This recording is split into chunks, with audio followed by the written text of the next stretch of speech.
Here's your First Warn weather forecast first. Sponsored by Anderson Collision Center. Visit driveanderson.com. Well, it's been a little cooler out there this afternoon thanks to the cloud cover. Temperatures for most of us have stayed in the 40s. We're now up to 49 in Rockford, 46 in Freeport, Rochelle, 47 in DeKalb. Still holding on to 52 degrees right now in Janesville. Cloud cover on the increase, and that is something that'll stick with us as we go throughout the rest of this evening. And we've got some rain showers there down to the southwest. Eventually, we'll see that rain work in our direction overnight. This will be after midnight, although we could see a light sprinkle or a shower as we get closer to about 8-9 o'clock tonight. We'll look at how much rain to expect going into tomorrow and if that'll carry over into the weekend. That is coming up in the First Warn forecast a little later. A Rockford man's found guilty of murder. The jury verdict comes after a woman was shot and killed in 2020. Well, plus the State Line Police Department welcomes a new leadership regime. The plans ahead from Byron's new police chief as his predecessor passes the torch. And 6 State Line teachers are celebrated for excellence in education. This year's Golden Apple Award winners are surprised in their classrooms. Live from WTVO 17. This is Eyewitness News at 5. Good evening, I'm Mimi Murphy. And I'm David Greenberg. A Winnebago County jury finds a man guilty of murder. Jaylen Johnson was convicted in the 2020 death of Tammy Gonzalez. Police say Johnson and a few other men broke into a house looking for drugs. When they didn't find any, they forced one of the occupants to call Gonzalez's son and bring drugs to the house. Gonzalez gave her son a ride to the location. When they got there, Gonzalez was shot and killed. Johnson faces up to 75 years in prison. His sentencing date is scheduled for March 14th. Dory Love and Brandon Taylor were also accused of Gonzalez's murder. Love was found not guilty of murder in January. Taylor was found guilty of murder in February of last year, but has requested a new trial. Winnebago County sheriffs released an update on their death investigation at Rockford, saying there's currently no threat to the community. Deputies say they were called to a home on South Memorial Avenue. That's right near Ingersoll Golf Course for a welfare check. Woman was reportedly found dead inside the house. An investigation into that incident is still ongoing. We'll keep you updated. After nearly a quarter century, Byron's police department's under new leadership. Chief Jeremy Bailey was sworn in last night. Yeah, now takes the reins from Chief Todd Murray. Our Drea Baroni sat down with both men today. And Drea, what do they have to say? David, Mimi, after 24 years of service, Byron Police Chief Todd Murray is retiring. Now, a unanimous city council vote makes Sergeant Jeremy Bailey the area's new incoming chief. Bailey started his career at Byron PD. He's worked at the department for 26 years, serving the past 15 as a sergeant. He told me one of his main goals as chief is having a strong relationship with the community. Open door policy. I want to hear from them. I want to know what we're doing right and what we're doing wrong so that we can improve upon that. We work for them, we work with them, and I'm a part of the community. So if I'm not seeing something, I want to know about it so that we can do it better. Sergeant Bailey's official start as chief is this Saturday, March 9th. I'll have more on Bailey's plans in the position coming up a little later at 6. David? All right, Drea, thank you. Well, the Senate is now expected to take up a $460 billion spending bill to keep the government funded and running, avoiding a partial shutdown by the end of day tomorrow. The measure passed the House yesterday. Vocal conservatives opposed that bill, forcing House Speaker Mike Johnson to rely on Democrats to pass it with a vote of 339 to 85. The 6 spending bills will keep the Departments of Transportation, Agriculture, and Interior funded through the rest of the fiscal year. The federal government's giving the city of Chicago $75 million to help pay for security during the Democratic National Convention this summer. In preparation for the DNC, Chicago Police Superintendent Larry Snelling says officers are being trained to handle large protests that could turn violent. He says lessons learned during huge events like the 2012 NATO summit are also helping Chicago police get ready. Secret Service agents will focus on securing the inside of the DNC hubs, McCormick Place and the United Center, while CPD officers manage city neighborhoods. We're training our officers for these large-scale protests, understanding the First Amendment, constitutional policing. Every single thing that we're doing right now is rooted in constitutional policing. The DNC is scheduled to take place August 19th through the 22nd. In Alabama, some in vitro fertilization services are now back on today. This resumption comes after the state's governor signed a bill shielding doctors from possible legal liabilities. The new law protects providers from prosecution and civil lawsuits for the damage to or death of an embryo during IVF services. Does not address the legal status of embryos created in IVF labs. Some argue steps need to be taken to permanently settle the controversial issue. Spring season's just a couple of weeks away, and while that means warmer weather, it also brings along allergies. If you have spring allergies, now is the time to take medication. Medical professionals suggest taking over-the-counter medicine 2 to 4 weeks before the season. Most allergies are caused by pollen, but Dr. Brian Curtis with OSF Healthcare says the change in seasons causes other environmental sensitivities. We have cool, damp weather right now, and so when your basements used to be dry over the winter, now are starting to get damp. And so crawl spaces and basements will start getting damp, which means that the mold and mildews will really start coming back right about now. Experts also recommend increasing airflow or using a dehumidifier to dry, damp areas. Well, tonight, friends, family, loved ones celebrating our Golden Apple winning teachers. The winners were announced today. Let's take a look at one of those surprises. No! Knock, knock, knock. We have a big surprise here. Big surprise. Pencils down, pencils down. Not that anybody's using pencils in here. Let's let everybody kind of file in, file in.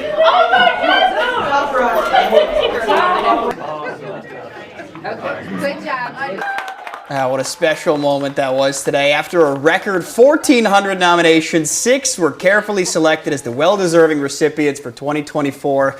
Many of them shedding some tears as everyone came bursting into the classrooms. As finalists, they were subject to classroom observations as well as in-person interviews.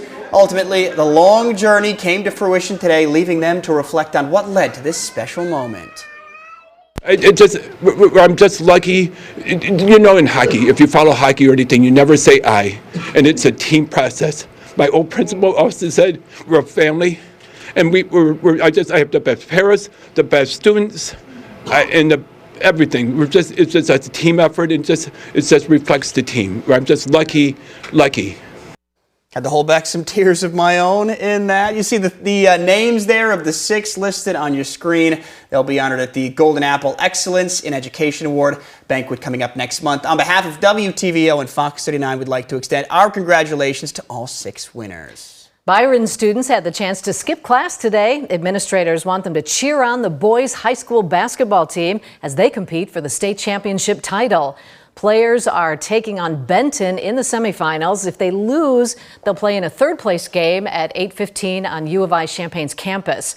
Students will make up for today's missed classes on May 31st. Tip-off should be getting ready in a couple minutes here. Well, President Biden set to deliver his State of the Union address. Up next, analysts say the speech will pave the way for his rematch against Donald Trump in November. And coming up at 6, Illinois primary is less than 2 weeks away. One state line county clerk weighs in on why many races are uncontested. And after temperatures warmed into the upper 40s thanks to the cloud cover, we now have some rain showers moving in. We'll look at when to expect the rain to come down and how much could fall coming up in the first warn forecast a little later.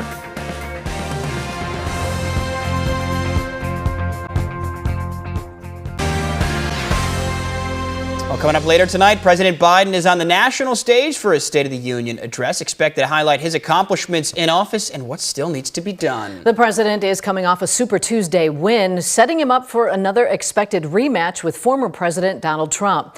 ABC's Perry Russum is on Capitol Hill with more. Tonight, President Biden's State of the Union. State of the Union is strong. Biden is battling low approval numbers, questions about his mental sharpness, and a stalled bill in the Republican-controlled House that would address border security. The Speaker of the House needs to put this bill on the floor because if he put it on the floor unrestricted, it would pass. Starting last week in Democratic primaries, the president faced protest votes for his handling of Israel's war with Hamas. Since then, he's been more forceful in calling for a ceasefire in Gaza, and humanitarian aid drops have started. We must get more aid into Gaza. Tonight, Biden will announce an emergency military mission to build a port in Gaza, delivering food, water, medicine, and shelter. The president is expected to highlight his record, including his bipartisan infrastructure bill, taking on prescription drug costs, and fighting for access to abortion. President Biden will make clear that after so much adversity, America's economy is growing, inflation is slowing, and Democrats' agenda is delivering. After the president speaks, Alabama Senator Katie Britt, the youngest Republican woman ever elected to the Senate, will deliver the GOP response. Senate Minority Leader Mitch McConnell on the Republican outlook tonight. We've come to the Capitol with a record of historic inflation, surging crime, open borders, and weakness on the world stage. The president is having watch parties for his speech, 200 of them across all 50 states. His campaign says they are trying to build support ahead of his rematch with former President Trump. Perry Russum, ABC News, Washington. Rain is set to move into the state line later tonight. After the break, Candace telling us if the showers are sticking around for the weekend and when we could see some 60 degrees in the forecast. Now, your first warned weather forecast from Chief Meteorologist Candace King. Well, gone away is the sunshine we had from the last couple of days as our skies have been filled with cloud cover. We take a live look with our SkyTrack camera out in Freeport. Cloudy skies are something that'll stick with us through the better part of this evening, and eventually we'll bring in some rain showers. We're starting to see a couple of light radar returns working through parts of northwest Illinois, southwest Wisconsin, just as that moisture is starting to lift a little further to the north, but any steady rainfall expected to move in after midnight tonight. All of that tied into an area of low pressure sitting down to the southwest, now moving through parts of the plains. That low will actually lift closer to us going into the start of tomorrow. Now with the cloud cover, temperatures, they didn't really warm much. It's been a while since we've had numbers that have been stuck in the 40s. 49 right now in Rockford, 46 in Freeport, same thing in Rochelle and DeKalb. Not much of a wind chill. Earlier today, temperatures to the north in Wisconsin did make it into the 50s, and we're still at 52 right now in Janesville as the clouds were a little thin up to the north. 49 for our weather watcher Terry down in Genoa. Dew point temperature sits at 42, so that is a sign that that moisture is starting to move in. And as our dew point temperatures go up, the moisture also increases, and eventually we've got some rain showers. And for some, it could be some heavy rain, especially to the southeast of Rockford. So as we time this out here, going through the night tonight, couple bursts of some heavier rain showers just before sunrise tomorrow. Notice that pocket of some heavy rainfall once you get southeast to Rochelle. Down towards Paw Paw and then into southern parts of DeKalb County, and then I think a little further to the southeast. That holds the best chance of seeing rainfall totals that could be up close to an inch or so. As we stick with tomorrow afternoon, an east and northeasterly wind not going to allow our temperatures to warm up much. In fact, those numbers are expected to stay in the 40s, a little cooler than where we were today. But we've got the rain showers that'll stay fairly steady through about noon. Once we get afternoon, there is some dry air that tries to work in. So with that, we may start to see the rain become a little more scattered, and that'll take us into tomorrow evening. Now, colder air gradually works in. This is late tomorrow night as we see the clouds kind of slowly work to the east, but we'll still hang on to a shower or two that could linger going into Saturday.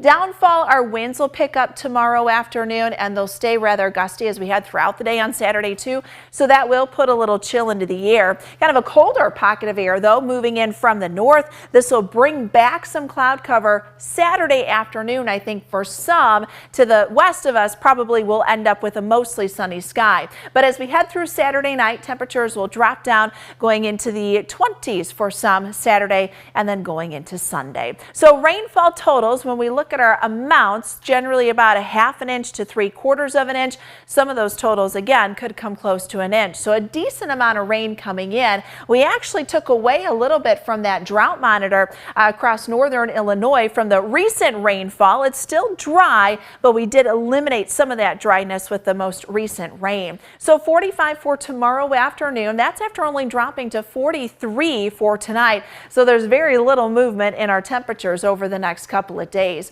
45 again on Saturday. We're close to 50 on Sunday, but our winds will turn back around to the south going into next week, and that'll bring our temperatures back into the 60s by the time we head into Monday, Tuesday. Next chance for rain does look to return towards the end of next week. All right, Candace, thanks. Reagan Holgate's in next with sports. The Bears star cornerback agrees to sign the dotted line as Chicago's inking their guy on a long-term deal. Now sports with Reagan Holgate.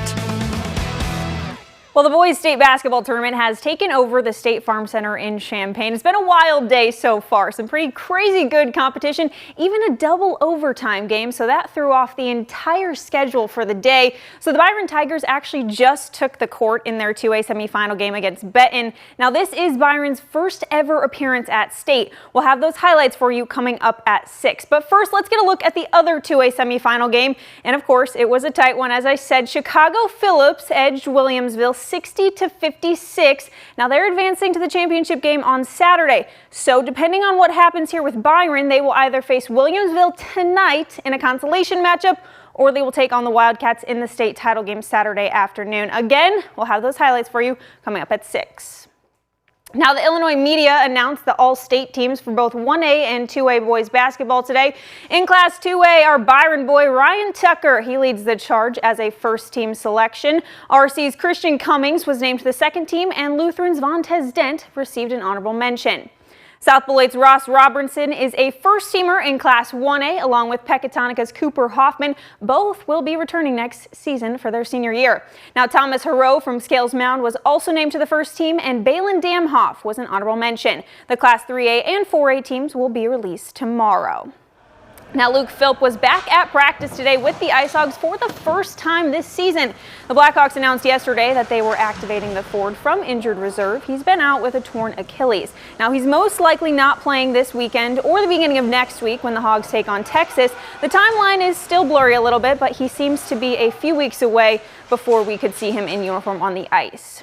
Now, it's official, folks. Chicago locks in their superstar cornerback. Long-term, the Bears reached an agreement with Jaylen Johnson today on a 4-year, $76 million deal. Now, $54 million of that is guaranteed, which makes him one of the highest paid in the league at his position. The Bears have now made 3 huge investments at all 3 levels of the defense in the last year. First, defensive end Montez Sweat, then linebacker Tremaine Edmonds, and now Johnson at corner. That's sports. We'll be right back.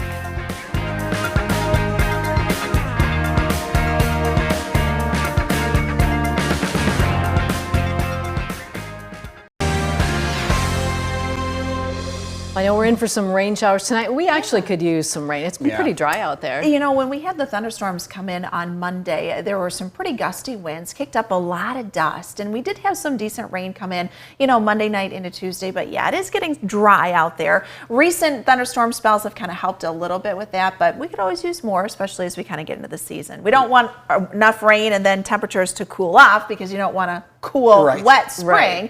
You know, you want it to balance out, but we've got about a 1/2 inch to 3/4 of an inch of rain coming in. And then tonight. I know ears always perk up for next week when you say back in the 60s. Yes. I know. Yesterday I said I think we've become a little soft when we see our temperatures fall. Right. Just with the recent warmth we've had. Now we're in the 40s right now. We're staying in the 40s tonight.